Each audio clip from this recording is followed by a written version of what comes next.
Hello and welcome to the Mindset and Self-Mastery Show. I'm your host, Nick McGowan, and on this show, my guest and I unpack the stories that shape us and the lives that we lead on our path to self-mastery. Today on the show, we have Chad Osinga. Chad is a retired Army sniper. How cool is that? And a combat applications instructor. He's faced immense challenges from war to special needs children and 2 motorcycle accidents. Despite all of this, Chad has found an incredible way to overcome through forming a superior mindset. Perfect for the show, right? So we get into his background, the wild story that has led him to where he is today. Let's not wait any longer. Let the games begin. Hey, Chad, welcome to the show, man. How are you doing? I am awesome. How are you? I'm doing great. I appreciate that you reached out and that you wanted to hop on. I was looking through some of your background, and my God, man, it looks like you've been through, I'm just going to put it nicely, you've been through some shit. So the fact that you want to hop on and kind of talk through some of this, I really appreciate you being on. And Chad, why don't you start off by telling us what you do for a living and one thing that most people don't know about you? So I'm basically a motivational speaker. I also help mentor and I write. And one thing that most people don't know is that I drink about 1 gallon to 1.5 gallons of water a day. Nice. You could have gone several different directions. You could have been like a vodka or tequila a day. Sure, that was a different life. It was, and I was close to that at one point in my life. So, yeah. Yeah. So what's the deal with the water? You just trying to make sure that you do it? Is it part of a challenge? What is it? It started many years ago. I started training, doing jujitsu and fighting a lot. And so without me even knowing it, I started intaking just water. And I'm one of those people that I don't have to eat a whole bunch throughout the day, but I've always had to hydrate with something. So I was drinking water, and next thing you know, I drink water and coffee all day, and that's it. And I'm sure your colon appreciates that. It does. It loves me very much. Yes. I bet, man. So what, you said that you're a motivational speaker now, and knowing what I know of your background, the little bit that I know so far, why don't you give us a little bit of context? Like what basically happened and led you to this point now? It starts when I was first born, right? My entire left side wouldn't work. And so my mother was a big drug addict prior to my birth. And when I was born, I don't know if it was due to the drugs or what, but the left side of my body wasn't functioning. And so the doctor basically said, hey, work with this kid or he's not moving it ever again. So she took a hiatus from all the drugs, helped me, get my movement back, but then went right back into it. So from like the time I was born, it seemed like I was in a constant fight. As I got a little bit older, I started realizing that my mom was really getting worse when it came to, alcohol and her drugs turned much harder, right? She began to smoke crack cocaine. All of the money was going to that. And then she actually invited these drug dealers basically into my house. So they lived there. They sold drugs out of there. They had their ladies come there. It was really their home, right? I was just visiting. Jeez. And, I would sell drugs for them. And I really thought growing up that my surroundings was all I could have. Like that was like being the top drug dealer was like the pinnacle or the top spot in life. And so for many years, that's what I thought. But being 12 years old, you're not like the greatest drug dealer. And, the older guys always took all the stuff anyway, right? All the money and left me with not really much shit to deal out as far as being able to get food and things like that. When I was about 14, the police actually raided my house. And my mom went to prison. I was sent all the way to Oklahoma with family I really didn't know. And, that was a hard time of my life as well, because when I got to Oklahoma, I was anemic due to the fact that I wasn't eating correctly. My mom, again, she was strung out. There was no, Yeah.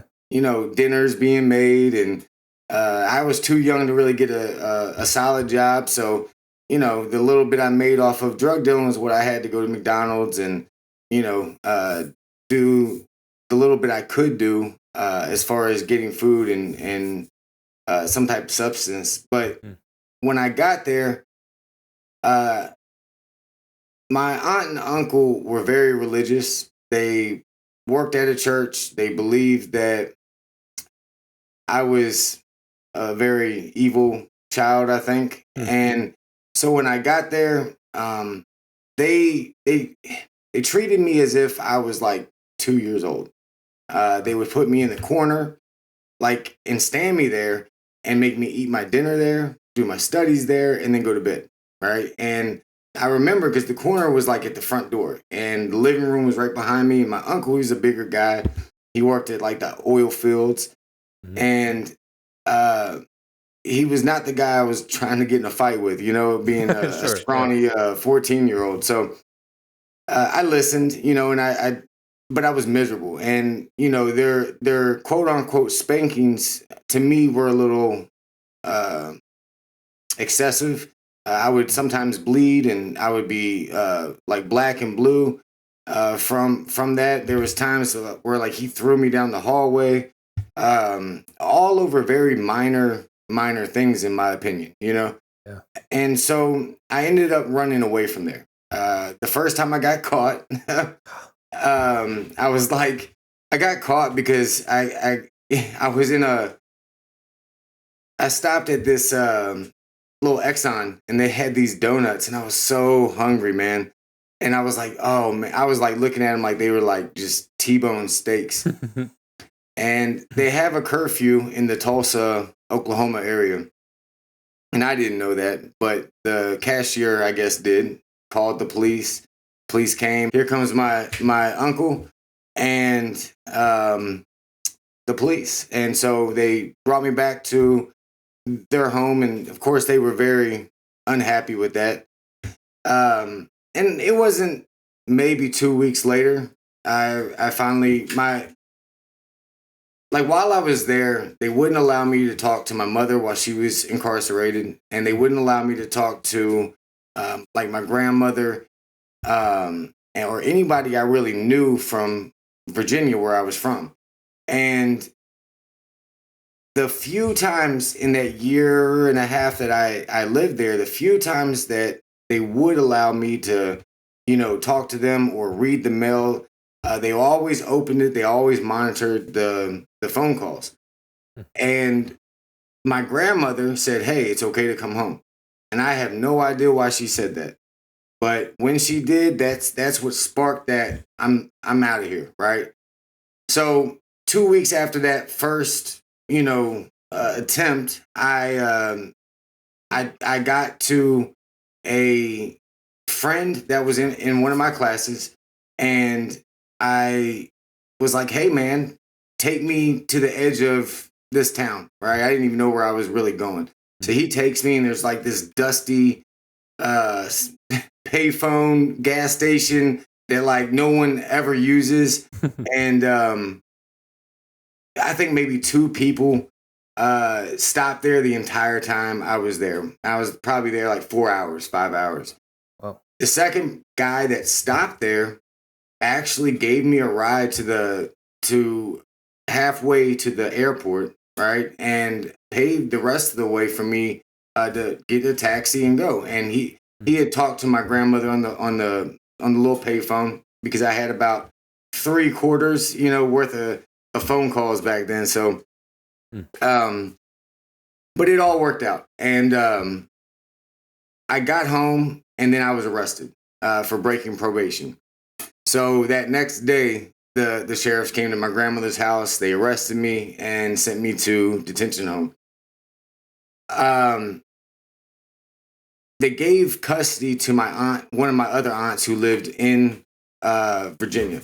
And, but the damage had really been done at that point. I was kind of a wreck.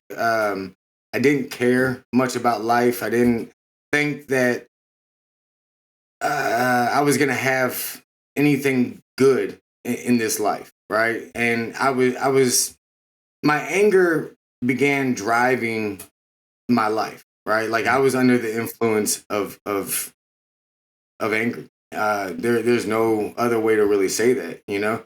Yeah. And I I just didn't know if I wanted to really live, you know. Mm. And my grandmother, she tried to get me into church and tried to get me into those things, but that became an issue in and of itself because um, it just seemed to I seemed to get used, right, more than help in those situations, and so that turned me a little more bitter.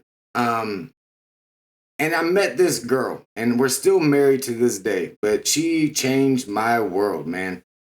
And she is the one that got me to stop selling drugs. She's the one that, believed in me and said, "Hey, you gotta do a little more, right? If you want to stay with me. So Mm. let's get this thing right." And so I joined the army in like a last ditch effort to be something, Sure. to just try to have something more than what I had had up to this point. And I was a late bloomer. I didn't join into my early 20s, Wow. which, most people are joining 17, Yeah. 18 years old, right out of high school. But I joined, and at first it was a rough road because I was a street kid that didn't have a lot of guidance and direction. And then you go into a completely different setting, right? Like it's night and day compared to the life I had lived up to this point. And at first, like I said, it was I was running into some issues, but as I continued, it made sense to me, right? And they taught me a lot about myself. They taught me that there was a lot more in the tank than what I thought. Kind of like hitting empty. There's still probably 30 Mm-hmm. miles left of gas in the tank. So they showed me that I was much more than what I thought. And I could achieve a lot more than what I really had given myself credit for up until this point. Uh, while I was in the military, though, I ended up joining. I would say an elite version of that, and I became a sniper. I was allowed to go to special operations sniper school, and that, and then and the thing was is like I was still a wreck though. Like even though Yeah. I was beginning to achieve some really high level stuff, I was still fighting a lot with internally. Mm. Um, I began to instruct soldiers, which ended up becoming something that uh, was offered to the FBI, DEA, U.S. Marshals. So I trained SWAT teams and all kinds of different entities like that, and it was a real cool experience.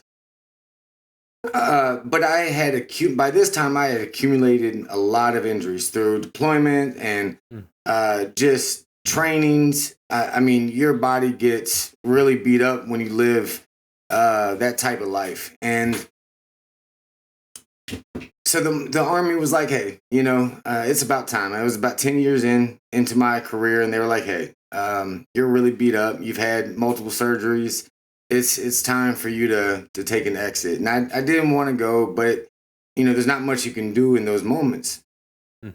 As I did, and when I exited, I didn't know. I thought I had been dealing with some demons, but they say an idle mind is the devil's playground. And I really believed that once I got out. Once I got out, I was banged up. I was mad that I was out of the army and I couldn't stay in the army. It was the one thing in my life that I had found success in, right? And Mm. so now that was being stripped from me. And so I got really depressed. I started drinking like a fifth of whiskey a night, smoking like an ounce of weed a week. I was spending an outrageous amount of money just on marijuana, And so I was lost. You know, I didn't know which way I was gonna go, and so I was definitely struggling, man. I was a wreck. I was losing my marriage, you know, and she's my best friend, right? Like she is my world, but I was fucking up, right? I wasn't treating her well. I wasn't present with my kids, you know, and so and let me actually take a step back. While I was in the military, my daughter, I have 4 kids altogether. My second oldest, which is my daughter, had a stroke when she was 5. I was stationed in Germany, and she had this really severe stroke that, you know, we didn't know what was going on. I was actually ramping up to go to Afghanistan, and so when we get to the hospital, they misdiagnose her, and they think that she's just having seizures.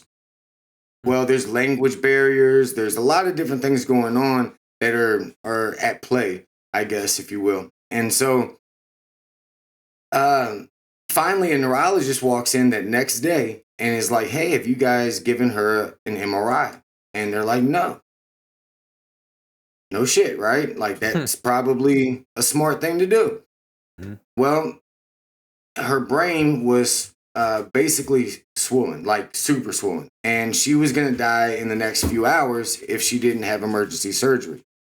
So they had to send her to Hamburg, Germany, and they have a specialty hospital there. They did a craniotomy where they basically cut out half the skull, released the pressure, and she lived. But they told us that she would never, you know, walk again. She would never talk on her own, and she would never eat. And you know, as a dad, that's a hard pill to swallow, man. Like that is a rough one. You know, I remember me and my wife like crying, and they gave us like a little room in the Ronald McDonald. Uh, uh, I don't know what they're called. The little Ronald McDonald houses that they're attached to the hospital. They gave us a room there, and you know, it was. I remember sitting there and crying and screaming, you know, for some type of help because I just didn't know what to do. You know, as a father, you always want to do something, right? Like fix it, but you can't. There's nothing I was going to be able to do. This was completely out of my realm of anything. I couldn't touch it. All I could do was sit there and watch, you know, and it was rough, man. So at this time, my wife is also pregnant with our third child. So she gives birth while my daughter's in ICU. So she all of a sudden pops, and I'm like, oh my god. So I have a kid that's being born in one room, right? And I have my daughter who's fighting for her life in another, with my oldest son who's sitting there having to be a champ, you know, through all of this. I mean, if anybody's a rock star as far as my kids, my oldest son has gone through a lot. And so she has the baby, and they're like, "Hey, we've only seen this like about 3 times in our lives. We need to send you to America." Like, okay. They would not allow my wife and my newborn to fly because he was just born. So didn't have a passport, didn't have dual citizenship, and so she had to get all those things in order to make the flight. So my oldest son, my daughter, and myself get put onto a medevac flight with wounded warriors from like Afghanistan and Iraq, and they sent us to Walter Reed. And this is the old Walter Reed in Washington D.C. Um, and once we get there, we're there for probably the next couple months. My son had to go live with family, and you know it was me and my daughter in a hospital room for like 2 months. You know, it would. I made a pact with her that she would walk again, and so every day they would bring these stuffed animals. and she was angry. She had started to somewhat talk again, and but I wanted to put in her mind's eye that, hey, you're gonna walk. I don't care what these doctors are saying. I don't care what has happened to another patient. This is you. This is your situation. Let's go. And we would stand. I would stand her up, and she would throw stuffed animals against the wall, and just trying to get strength in her legs. Mm-hmm. I would move her and try to just get her to envision what walking looked like, right? And so we would walk down the halls, and of course, with me helping her. But by the time we left, 2 months down the road, she actually walked on her own with me kind of just making sure she wouldn't fall. Yeah. But she walked. She was talking, and she was, eating on her own within that 2 month time frame. And so I really, when you talk about inspiration, she is my inspiration. She is if she can do all of that, then I don't have an excuse anywhere else in my life. Fast forward back to where we were. My wife, well, now we've had 2 more kids. We've had the one that was birthed while my daughter was in ICU, and then we've had about a year after that, we had another one. And both of them now get diagnosed with autism. And they're both on 2 different spectrums, or 2 different ends of the spectrum, should I say. I'm sorry. One, it will scream and cry and go crazy, and the other one isn't talking, right, at all. And we have my daughter who's in therapies constantly. So it was just, it was a wild experience trying to figure that out. And I hit a level of depression once I exited the military, even though my kids were starting to learn how to overcome some of the disabilities that they had by that point. And, I just crumbled mentally. I started, like I said, drinking, started smoking a ton, started just, not just being like a recluse, I didn't want to talk to anybody. I didn't want to be around anybody. So I take up riding motorcycle. And I got out of the military in 2015. This happened in 2018, the first one. I was making a left turn on my motorcycle.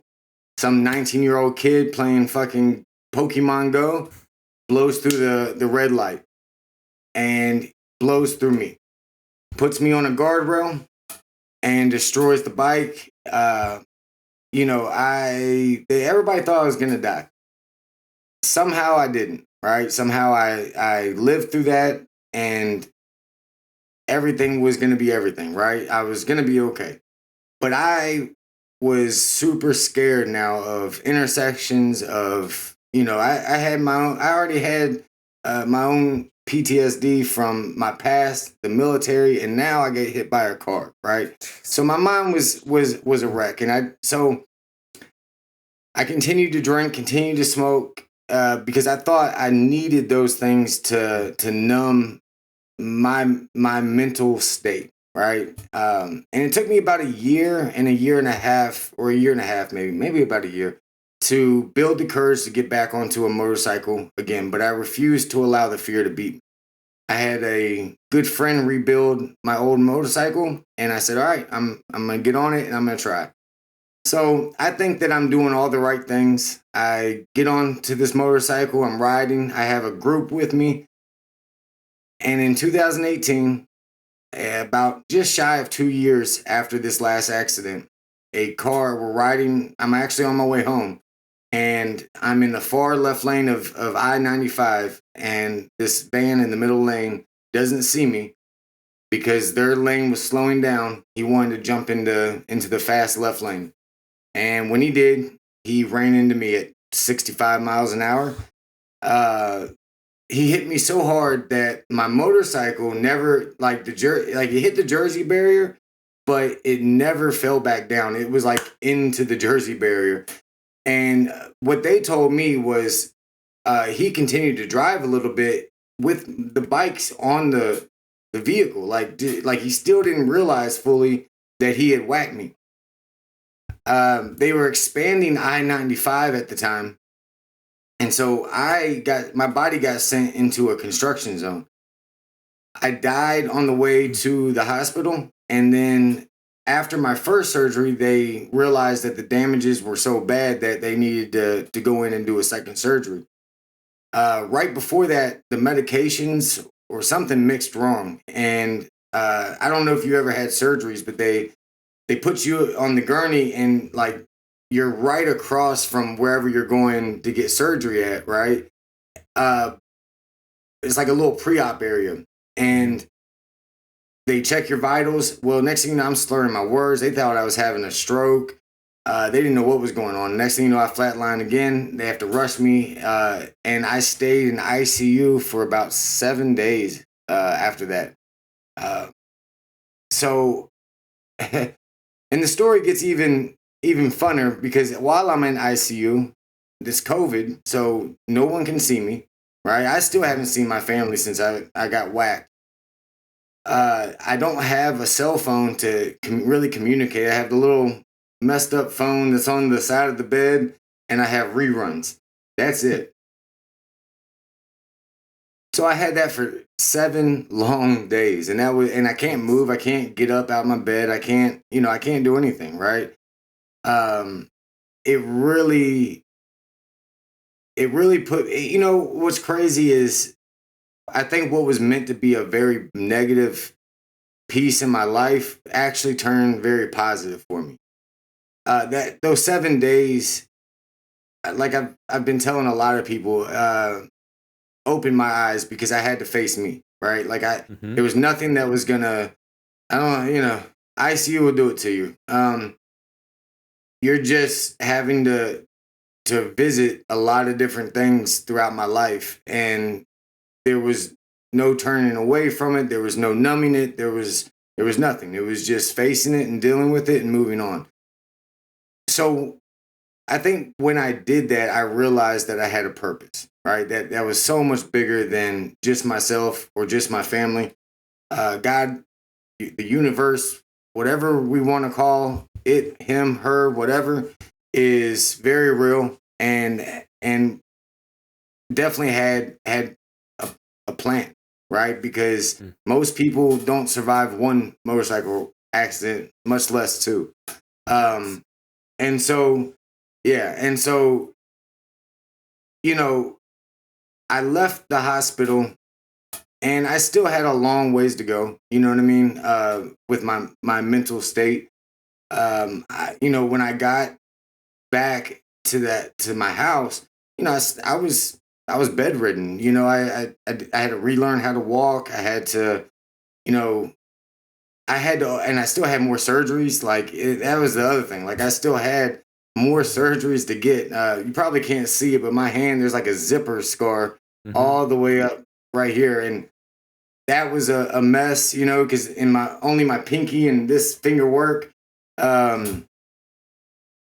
And I had to somehow work my way through all of that. Right. And it was definitely a journey. It was, I began to read a lot. I began to really pursue like mindset stuff, right? And devoting myself to being a better me somehow, some way. I quit drinking, I quit smoking.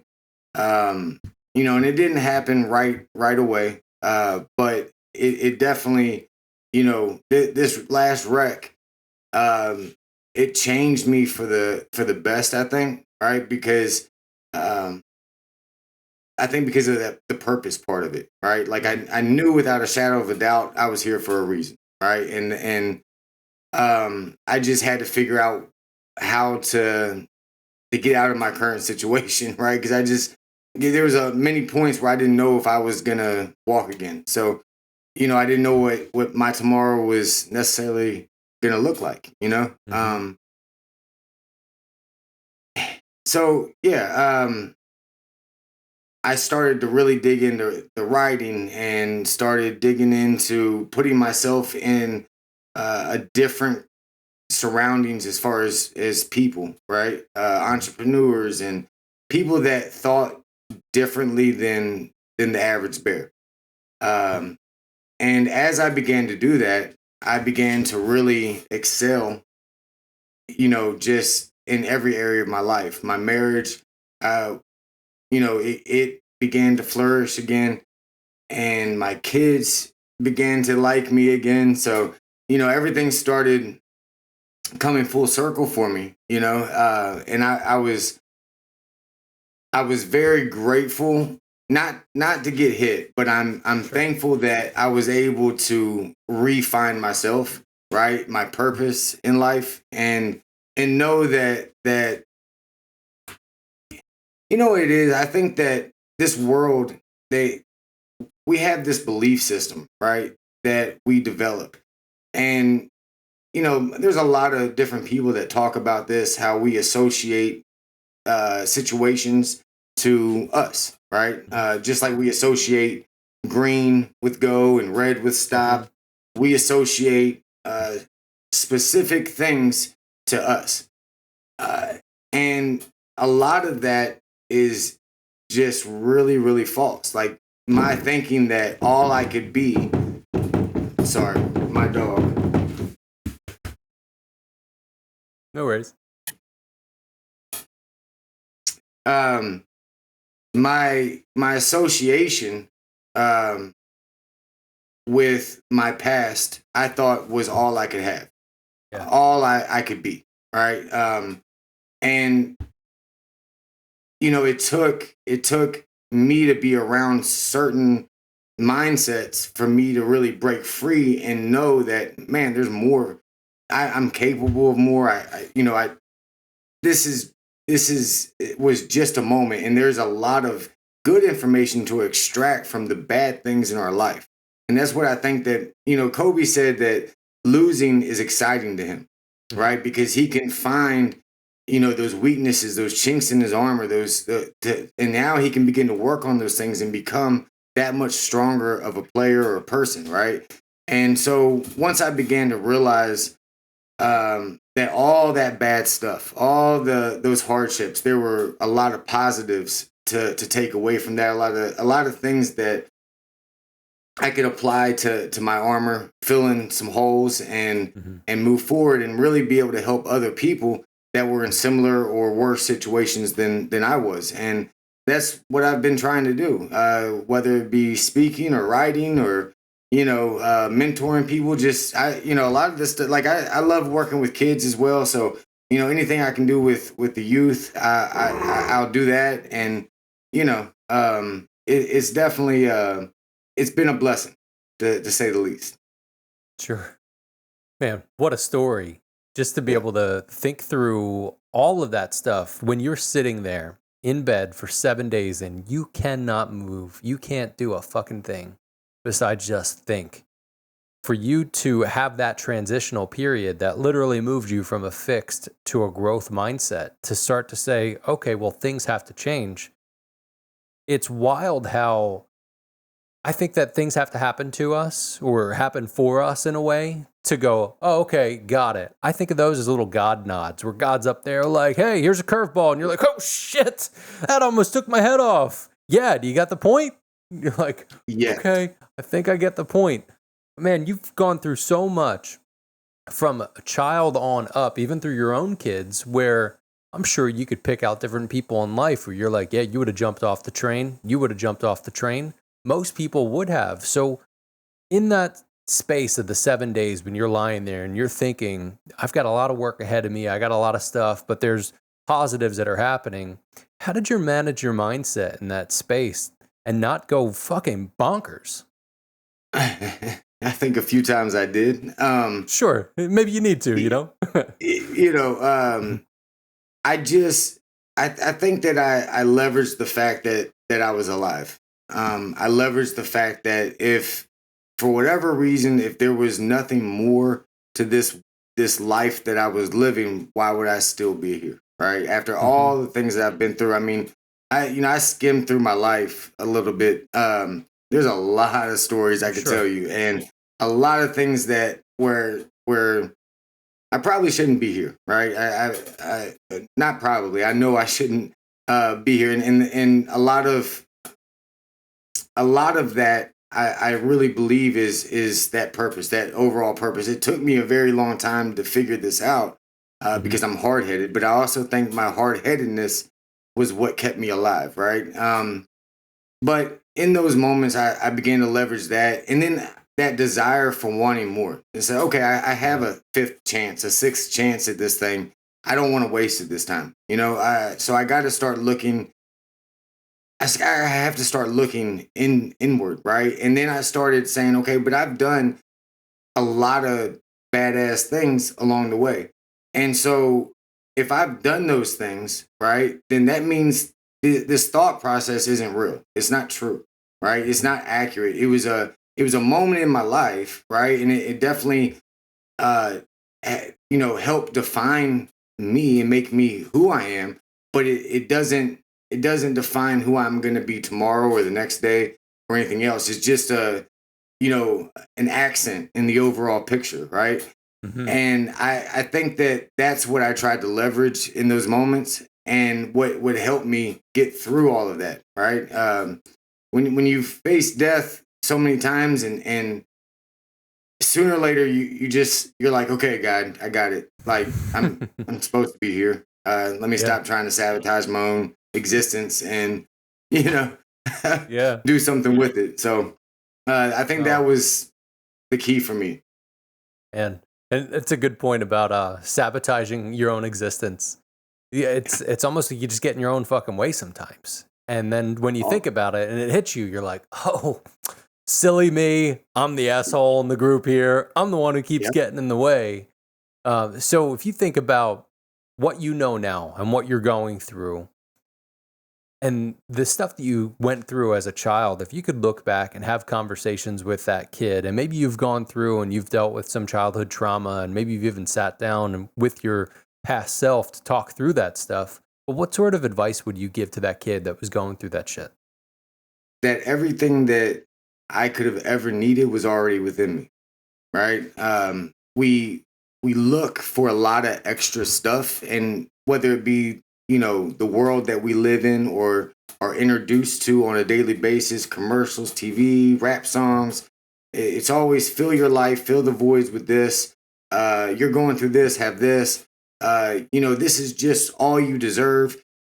No, everything that you've ever needed is within you, and we all have a north star, right? Something that's pulling us to have something great, right? Mhm. And listen to that pull. Don't listen to everyone else. Listen to what's on the inside of you and go for it, right? You're not going to get any younger, so just do it like a Nike commercial, and stay committed to it, and trust the process. Yeah, I think a lot of people have a hard time with being okay with that fear. Where if you're facing fear, even as a sniper, you've I would assume you've got fear going through you, like I'm about to take this person out or what have you. And then the other fears of the things that you've gone through, where you kind of had that fear muscle stretched in a sense. Like, all right, well, what else are you going to throw at me? There's certain people in this world that maybe they weren't spoon fed, but maybe they've had some tough things and then just broke. And they're like, I can't get past it. So how would you help them actually switch from fixed to a growth mindset? You know, it so hesitation is the magnifier of all fear, right? Mm. It will make something small look ginormous in your mind's eye. So when I said just do it, that is the best advice I can give anybody. Stop. Look, even if you failed in the past, right?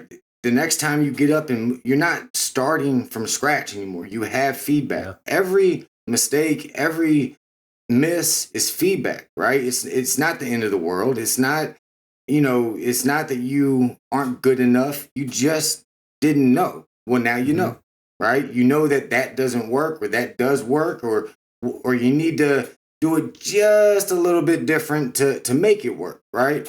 But now you have that feedback. So instead of quitting and turning the back with your tail between your legs, take that feedback, take that information, and apply it to the next time. Just look, small steps, right? And eventually you're going to look back and say, wow, look how far I've come. But you have to just start making those steps. and taking the feedback as it comes and applying it. Yeah. You remember when we were growing up, we didn't have social media. So you would just hear Yes. things or see stuff on TV, and you'd see celebrities, or you'd read something in a magazine or what have you. But we as kids didn't really have all of that shit coming at us like people do now. I even find myself at times where I'll be thumbing through Instagram or Facebook and just feel anxiety coming up, or like, oh shit, this person posted something. I should probably post 10 things. And I'm like, what is wrong with you? Calm down. Right. And Right. people now kind of go through all that stuff. So even taking those little steps, I think sometimes we as people look at, well, other people are doing greater things, but they forget that you don't see a lot of the bullshit little steps and the little failures underneath of it before that post came out. So how do you manage kind of through that on the daily right now, knowing you still got those battles and those traumas behind you? Yeah, well, one, the only person I'm competing with is me, right? Mhm. So when I see someone else do X, Y, and Z, good for them. I clap for them, Mhm. hooray, right? But then that's not Mhm. my journey, right? Yeah. I'm 40 years old, just starting to figure out that I'm better than what I thought I was, right? So, Yeah. I'm not the 30-year-old that claims to have it all figured out. But you're right, like you know behind everything, there's a lot of things that have to happen before it actually comes to fruition, right? And we tend to forget that, right? Yeah. That you look at I'll stay with Kobe Bryant, right? He makes this amazing last second shot in the finals, but to him, it's just another shot that he's taken a zillion times before. I think that if you want success in this life, it's all about preparation. Um, and when you prepare for it and you put the work in, good things are going to happen. So don't worry Yeah. about what somebody else is doing. Don't worry about what social media is saying. You stay focused on your purpose. Stay going through the steps, right? And Mhm. you're going to find greatness just in your own time. Yeah. How do you suggest dealing with the triggers of things that come up? Because those triggers are emotional awareness factors for us to say, hey, there's this thing for you to look at or this thing for you to do. But some people will just shut off. They go, oh, fuck, trigger. And they're done. But how would you suggest somebody deal with those? So I think in the beginning, it's a few things, right? I think meditation is a really Hmm. good place to really start looking back on things that maybe you've done the day before, depending on when you do it. Um, Journaling, I know it sounds kind of fairy, but writing helped me so much, right? Like, feeling one, we I think that these triggers are misunderstood, right? Like you said, they're there to help us, right? They're there for a reason, right? It's like your body giving you a warning signal, right? So Hmm. it's relevant. We blow it out of proportion, right? So it's good to understand what these things are there for and what our system is trying to tell us, right? So being able to write those things down, how did I act? How did I respond? How should I have responded? And then also putting in, the things you've done right that day, uh, constantly filling your memory bank with positivity. So that way, the next time these things happen, you react with more of a positive manner than a negative one. I think has really helped me. I still struggle. I'm not going to sit here and lie, but that's what I do. I meditate, I journal, and I try to fill my mind full of positivity. Right. So that's what comes out when those negative feelings start arising. Right. And I Hmm. also, and I'll say this, I also like to trace uh, kind of like a root, or a wire. I like to Hmm. trace the origin of why do I feel that way? What I talked about associations, right? There's probably something in your past that has you associating that feeling to whatever negative Yeah. thing that you're thinking, right? Whether it's when you were young as a kid, or sometimes it's multiple things. Like for me, I have anger things, right? And sometimes my anger would just be on level a zillion. And I had to really say, okay, why is this happening, man? Like, what is going on? And it wasn't just one thing. It was multiple things. So keep an open mind when you're tracing it back.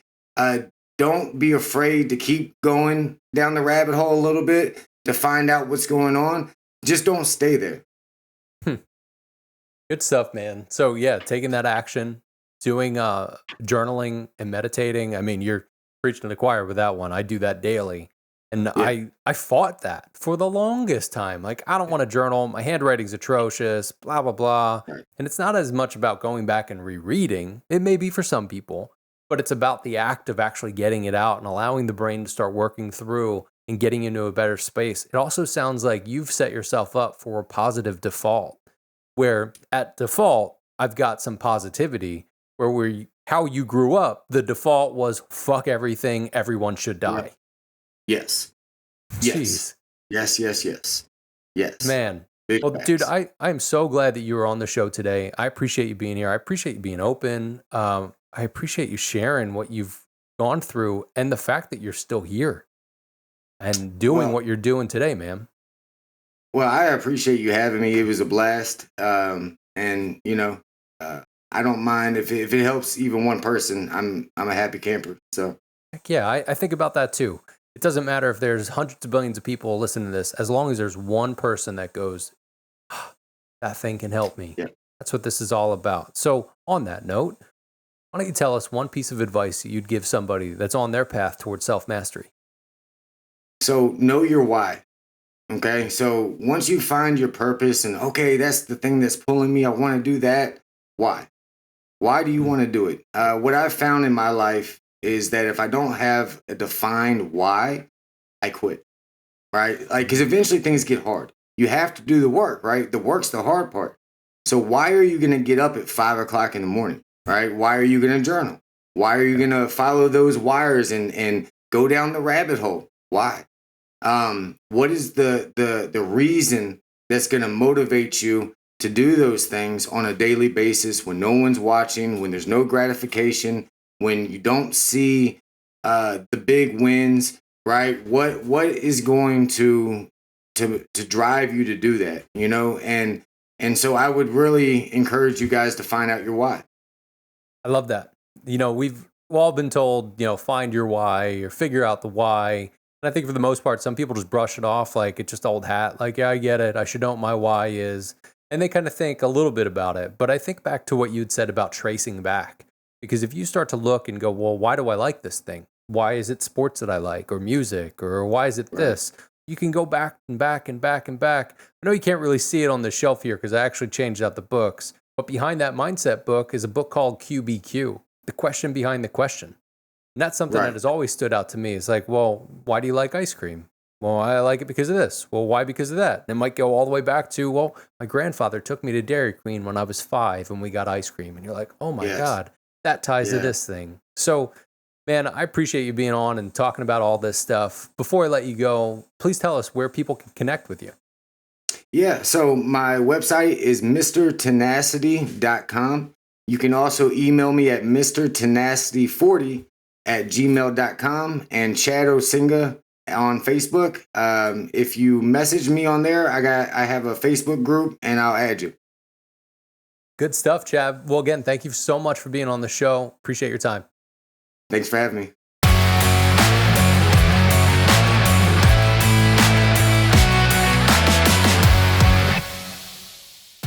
Another great conversation on today's episode of the Mindset and Self-Mastery Show. So, wow, what a friggin' story. Now, be honest with me here. Be honest with yourself. While listening to everything that Chad went through, how many times do you think, and that's when I'd snap? Yep, right there. That was that moment. That's when I would have lost my shit. I would have been off the train. That's it. Whew. Whether your childhood and upbringing looked similar to Chad's or the complete opposite, let's remember that tenacity looks different in different situations. So what can you take from the conversation today to be more tenacious in your daily life? And what did you think of today's episode? I'd love to hear your thoughts on the topics we got into. And if you enjoyed the episode, please jump over to iTunes, subscribe, rate, and leave a 5-star review. If this episode opened your eyes, made you think or smile at all, then I'm sure it'll do the same for your friends and family. And if you really enjoyed the show, go ahead and share it with somebody specific. We covered a lot and went through some really tough, traumatic times with Chad that I'm sure really resonate with a lot of people. And check out the show notes for more information, contact info for Chad, and check out other episodes on the Mindset and SelfMasteryShow.com, as well as our YouTube channel. Just go to YouTube and search The Mindset and Self-Mastery Show, and ta-da! You'll see it all right there. Thanks again, Chad, for being real, for being honest, and vulnerable with us, and as well as sharing some strategies that you're using and that you're sharing with others to get through tough, traumatic times. And I'd like to thank our sponsors, the Manly Club and the Powerhouse Men Brotherhood. Men, do you consider yourself to be a powerhouse man? The criteria for becoming one is simple. Live with virtue and do good work. You see, a powerhouse man builds his life. He doesn't settle for it. He attacks mediocrity at the root, and that's exactly what we do in the Powerhouse Men Brotherhood. Visit themanlyclub.com for details. And thank you to you, yes, you, for hanging out with us today. Your support means more than you know. Thank you. And with that, remember, your mindset matters. And so do you.